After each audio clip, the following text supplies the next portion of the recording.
48 प्रश्नों को हम लोगों ने हल कर लिया था। आज हम 49वें प्रश्न से शुरू करेंगे। तो देखते हैं क्या है 49वां प्रश्न।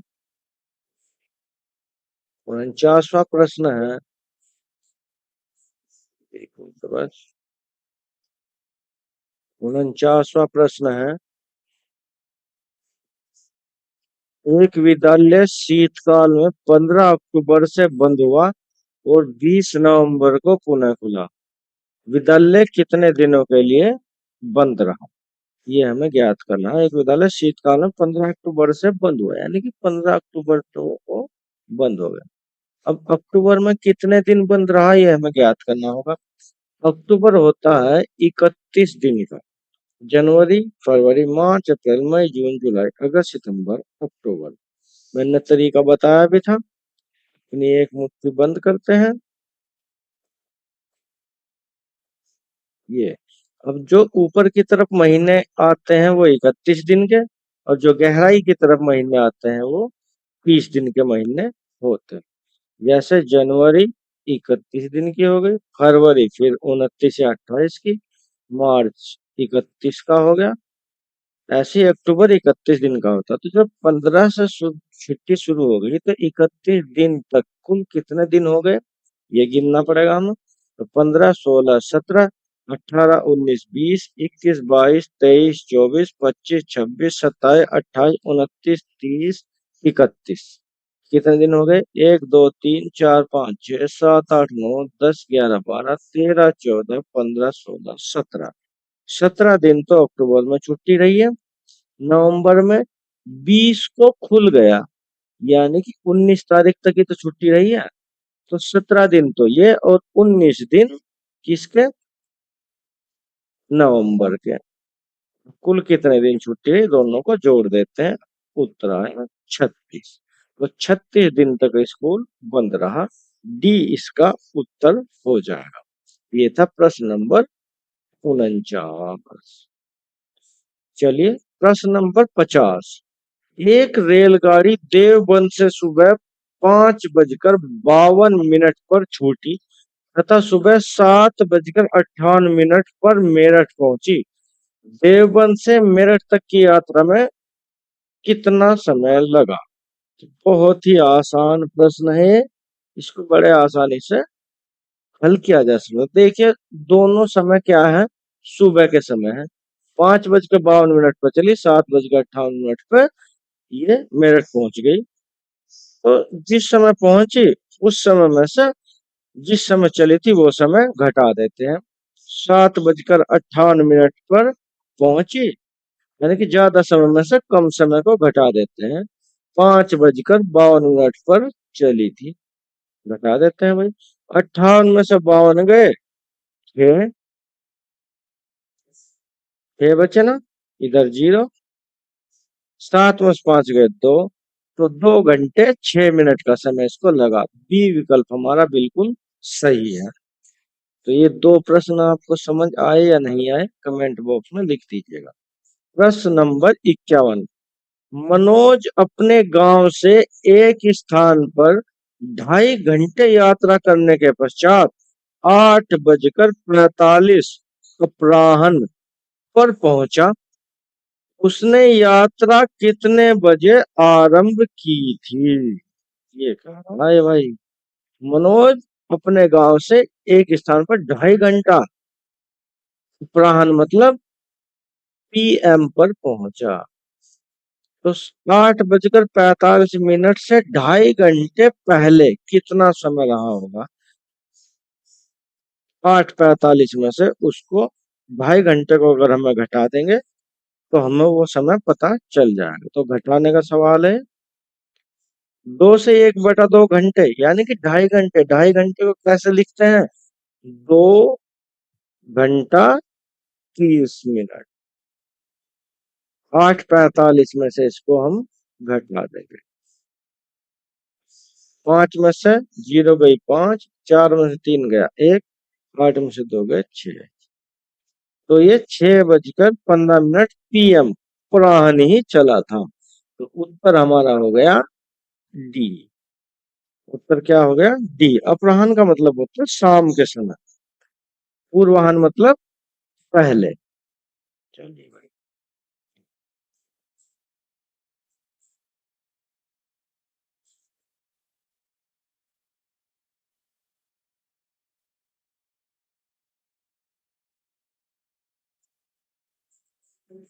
क्या हो गया भाई?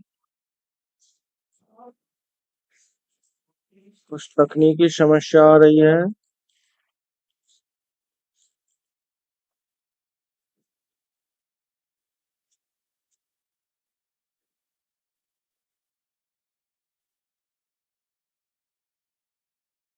थोड़ा सा समय लग रहा है इसको सही होने में। ये सही हो गया। यस। फिर से हम पेन ले लेते हैं। चलिए प्रश्न नंबर 52। दोपहर बाद 5:05 को लिखा जाता है। ये तो बहुत आसान सवाल है। दोपहर के बाद यानी कि पीएम। तो ये लिखा जाता है 5:05 को।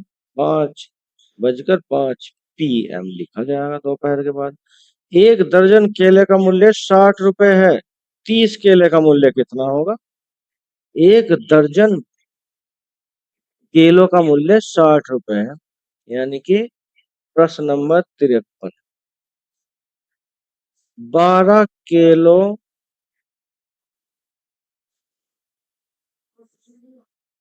का मूल्य बराबर ₹60।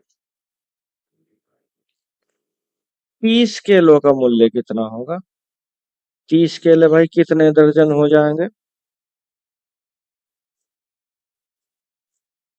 तो 1 केले का मूल्य निकाल लेते हैं पहले। तभी तो पता चलेगा हमें 30 केले का मूल्य कितना होगा। 1 केले का मूल्य निकालने के लिए हम कुल जितना दाम होगा उसको केलों की संख्या से भाग दे देंगे। ये आ जाएगा 12 पंजे 60। तो 1 केला है 5 रुपए का। तो 30 केले कितने के हो जाएंगे? 30 की गुणा कर देंगे 5 में। 30 पंजे 150। तो ये हो जाएंगे 150 रुपए। ये आया उत्तर हमारा डी। प्रश्न नंबर 54। 12 मीटर 75 सेंटीमीटर कपड़े के एक टुकड़े में 25 सेंटीमीटर के कितने टुकड़े बनेंगे? अब ये देखिए, ये मीटर में है, ये सेंटीमीटर में है, ये सब सेंटीमीटर में है। तो पहले हम मीटर को ही सेंटीमीटर में बदल लेंगे तो हमें आसानी हो जाएगी। चलिए प्रश्न नंबर 54। तो आप लोग को पता होगा 1 मीटर बराबर 100 सेंटीमीटर।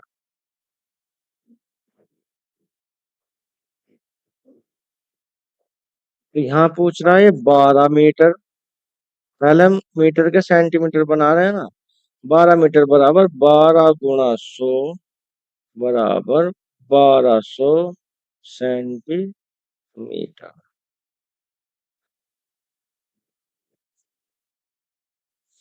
कुल कपड़ा कितना है? 1200 तो ये, और 75 सेंटीमीटर और, तो 75 को इसमें जोड़ देंगे। तो ये हो गया 1275 सेंटीमीटर। अब कह रहा है 25 सेंटीमीटर के कितने टुकड़े बनेंगे। टुकड़े का जब भी जिक्र आए तो समझो भाग का प्रश्न है। तो चलिए इसको भाग दे देते हैं हम किससे? 25 से। 25 से भाग देंगे तो हमारे पास वो आ जाएगा उत्तर।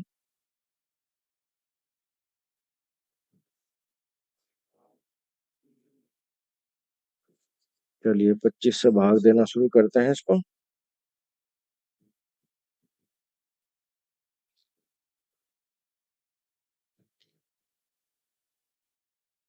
1275/25। अब जिसके अंत में 25, 50, 75 हो, वो 25 से पूरा पूरा संख्या वो कट जाती है। यानी कि 25 से अगर उसको भाग देंगे तो कोई भी शेष नहीं बचेगा। तो यहाँ भी हम यही देखते हैं। 25 से इसको भाग दे देंगे हम। 25 पंजे 125, 127 को दी पहला भाग, तो 2 बचा, अगला 5 ये और जोड़ दिया, हो गए 25, तो 5 पंजे 25, 55, तो 55 टुकड़े बनेंगे। लेकिन 55 तो यहाँ पे उत्तर ही नहीं है। ये क्या हुआ भाई, ऐसा कैसे हो गया? 12 सेंटीमीटर, 75 सेंटीमीटर कपड़े के एक टुकड़े में 25 सेंटीमीटर में कितने टुकड़े बनेंगे? कहीं गलत तो नहीं हो गया? देख लेते हैं एक बार। 1275, 25 से भाग देना था। 1275 बटा 25, भाग तो हमने सही दिया। 5 से कर लेते हैं, 5 दूने 10, बचे 2, हो गए 27, 5 पंजे 25, बचे 2, हो गए बचे 5 पंजे 25, 5 पंजे 25, 5 से इसको भाग दी, 5 पंजे 25, 5 पंजे 5 एकम 5, 51। ये देखिए गलत हो गई थी हमारे से इसकी भाग। 25 पंजे 125, बचे 2, हो गए 25, तो 25 एकम 25, उत्तर है हमारा 51 टुकड़े। तो कितना उत्तर है हमारा? 51। तो ये प्रश्न आपको समझ आया होगा। चलिए अगला प्रश्न कर लेते हैं। प्रश्न नंबर 55। यदि चाय के 20 पैकेटों का मूल्य 300 रुपये है, तो चाय के 45 पैकेटों का मूल्य कितना होगा? फिर से उसी तरीके से निकालेंगे जिस तरीके से हमने अभी प्रश्न नंबर 53 निकाला था। तो चलिए प्रश्न नंबर 55 को हम लोग हल करते हैं। एक एक नियम के प्रश्न, इस प्रकार के प्रश्नों को हम कहते हैं एक एक नियम। चलिए, 20 पैकेटों का मूल्य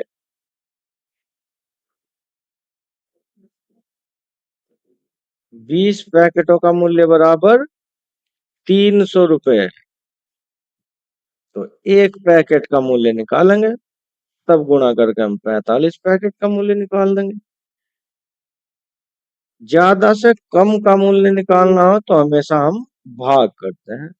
इस जीरो से जीरो खत्म, 2 से भाग दे 30 को, तो आया उत्तर 15। अलग भाग भी दे सकते हैं हम इसको। 20 से 300 को, 20 से कम 20, बचे 10, हो गए 100, 20 पंजे 100, तो 15। एक पैकेट का मूल्य कितना? 15, तो 45 पैकेट का मूल्य,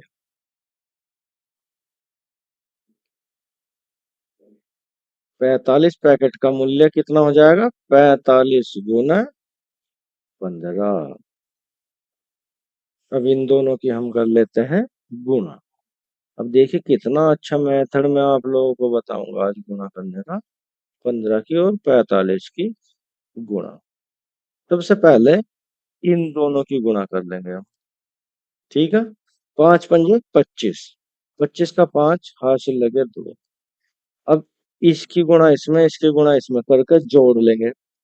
4 पंजे 20 और 5 का 5, 20 और 5 25, और 2 ये हो गया 27, 27 का 7 हासिल 2। अब इन दोनों गुणा कर लेंगे।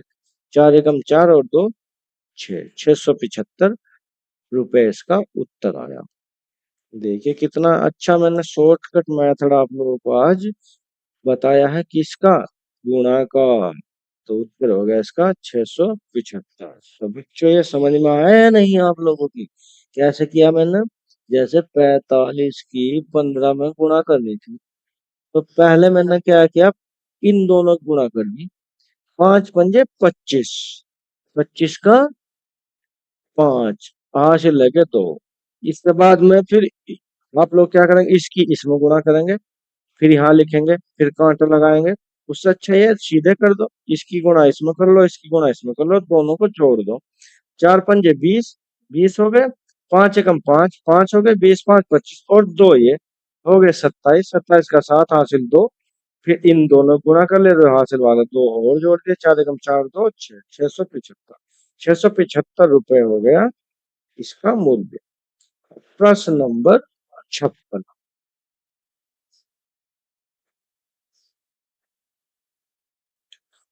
सेल्सियस पैमाने पर किसी स्थान का तापमान 10 डिग्री सेल्सियस है।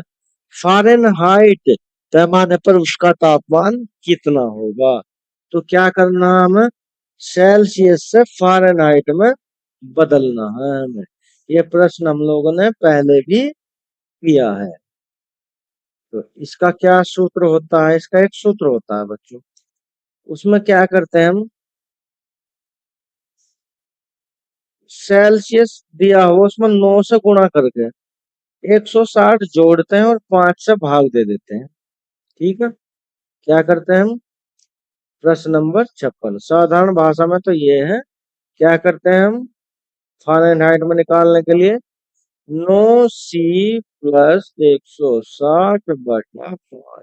इसको साधारण भाषा में समझाऊं अगर, तो जितना भी सेल्सियस दिया हुआ हो उसमें 9 की गुणा कर देंगे, जोड़ देंगे 160 और 5 से भाग दे देंगे। तो 9 गुणा सेल्सियस कितना हो गया 10 प्लस 160 बटा 5, 9 धाम 90 प्लस 160 बटा 5, 160 और 90 हो गए 250 बटा 5, 5 पंजे 25, कितना आ गया 50 डिग्री फ़ारेनहाइट।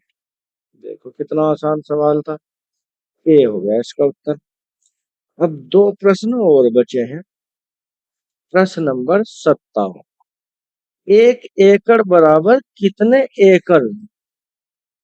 ये तो प्रश्न कुछ गलत दिखाई दे रहा मुझे, एक बार मैं पुस्तक में देख लेता हूँ। 1 एकड़ बराबर कितने एयर, एयर पूछ रहा है।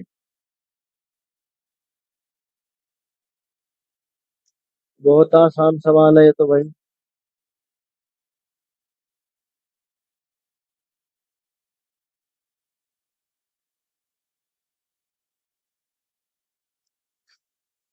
ये एयर है, एयर, एयर। तो याद रखिएगा 1 एकड़ बराबर 40.5 एयर होते हैं। 1 एकड़ में 40.5 एयर होते हैं। चलिए अब नेक्स्ट क्वेश्चन देख लेते हैं, अगला प्रश्न देख लेते हैं। रुपए 20 के 5 नोट, 50 के 2 नोट और 10 के 7 सिक्कों का मूल्य कितना होगा। ये तो बहुत बढ़िया प्रश्न है भाई, इसको तो आप लोग उंगलियों पे ही कर देंगे। 20 के 5 नोट कितने हो गए भाई, 20 के 5 नोट बराबर कितने हो गए 100 रुपए। और 50 के 2 नोट, 50 के 2 नोट ये भी कितने हो गए 100 रुपए। और 10 के 7 सिक्के, 10 10 रुपए के 7 सिक्के लोहे वाले, ये कितने हो गए 70 रुपए। कुल कितने रुपए, बहुत आसान था भाई। 100 और 100 200 और 70 270। कितना आसान प्रश्न दिया था, प्रश्न नंबर 58। लेकिन थोड़ा सा इसमें हम लोगों को दिमाग का प्रयोग करना था। तो इस प्रकार से हमने दिमाग का प्रयोग किया और इस चैप्टर के 58 प्रश्नों को सफलतापूर्वक हमने हल कर लिया। तो बताओ बच्चों, आपको आज की क्लास में आनंद आया या नहीं आया। नहीं आया तो आपके पैसे वापस हो जाएंगे। मजाक था। बस आप लोग को अच्छा लगा हो तो चैनल को आप लोग सब्सक्राइब जरूर कर दीजिएगा और अपने साथियों को भी शेयर जरूर कर दीजिएगा और हर वीडियो पर लाइक जरूर करिएगा। नवोदय विद्यालय परीक्षा जो कि कक्षा 5 के छात्रों द्वारा दी जाती है, उसमें सफलता के लिए ये चैनल बनाया गया है।